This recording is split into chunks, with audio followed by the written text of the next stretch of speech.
بسم اللہ الرحمن الرحیم۔ گزشتہ دن قومی اسمبلی کے اندر آئینی ترمیمی مسودہ منظور کرایا گیا اتفاقی طور پر، اور اس میں بہت ساری شکایت تھی۔ ان میں سے سود کے متعلق بھی قائد جمعیت حضرت مولانا فضل الرحمان صاحب دامت برکاتہم العالیہ نے یہ اعلان کیا کہ 2028 کے بعد انشاءاللہ پاکستان سے مکمل سود کا خاتمہ ہو جائے گا، سودی کاروبار نہیں ہوگا۔ اور یہ ایک بہت بڑا فیصلہ ہے اور اہم ہے،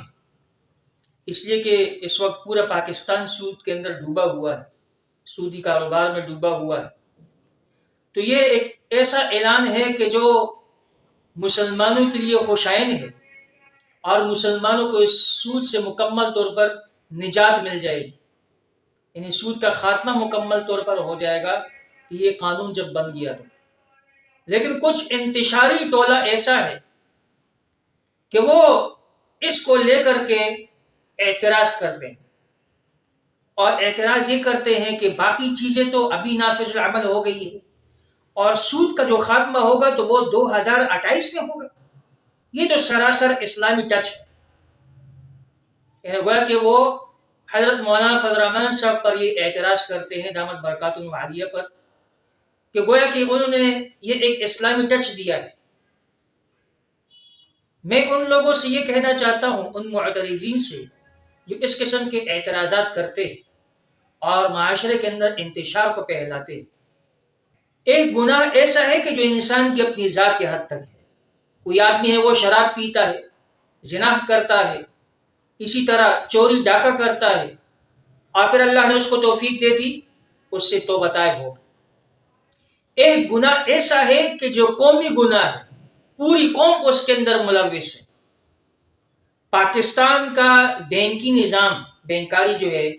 کوئی بھی بینک ہو، چاہے وہ نام نہاد اسلامی بینک ہو یا غیر اسلامی بینک ہو، وہ سب سود کے اندر ملوث ہے، سب سود کے اندر لت پت ہے، اور ظاہری بات ہے لاکھوں کروڑوں لوگوں نے ان کے ساتھ وابستگی اختیار کی ہوئی ہے، اپنے اکاؤنٹ کھولے ہوئے ہیں اور بینک کے ساتھ کاروبار رکھے ہوئے ہیں، اور وہ منافع کما رہے ہیں اور اس میں سود بھی آ رہا ہے۔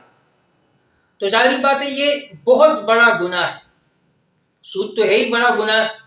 اللہ اور اللہ کے رسول کے ساتھ اعلان جنگ ہے۔ پھر یہ ہے کہ پوری قوم اس گناہ کے اندر ملوث ہے، اور پاکستان کا نظام ہی سود پر قائم ہے۔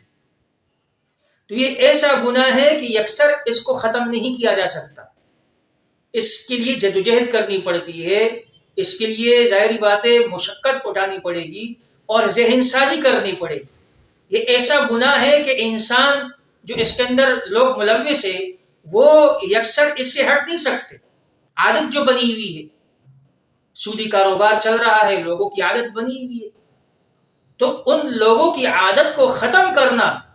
یہ ایک دم سے نہیں ہوگا، ذہن سازی کرنی پڑے گی، اس کے لیے ظاہری باتیں جدوجہد کرنی پڑے گی، اور ذہن سازی میں وقت لگتا ہے، ٹائم لگتا ہے، ایک دم سے کوئی تیار نہیں ہو جاتا چھوڑنے کے لیے۔ اس کا ذہن بنایا جائے گا، اس پر محنت کی جائے گی، اور دھیرے دھیرے اس کو ختم کیا جائے گا۔ تو پاکستان کا سارا سسٹم سودی نظام پر قائم ہے، یہ ایک دم سے ختم نہیں ہوگا، دھیرے دھیرے اس پر محنت کی جائے گی، جدوجہد اس کے متعلق کی جائے گی، اور پھر ان 3 سالوں کے اندر انشاءاللہ پورا نظام ختم ہو جائے گا سود کا، اور اسلامی نظام قائم ہوگا۔ تو جو لوگ یہ اعتراض کرتے ہیں، جیسے کہ میں اس کی ایک مثال دے دوں، نکاح کے بعد میاں بیوی آپس میں ملتے ہیں، اور پھر ظاہری بات نطفہ ٹھہرتا ہے، تو کیا ایک دم سے بچہ آتا ہے؟ 9 مہینے میں بچہ آتا ہے، تو کیا کوئی یہ اعتراض کرتا ہے؟ کر سکتا ہے کہ نکاح تو ہو گیا ہے اور جماع بھی ہو گیا ہے، تو اب بچہ آنا چاہیے جلد؟ بے وقوفی والی بات ہے۔ ہر چیز میں ایک دم سے کام نہیں ہوتا، ٹائم لگتا ہے اس میں۔ اسکول میں ایک بچہ لے کے گیا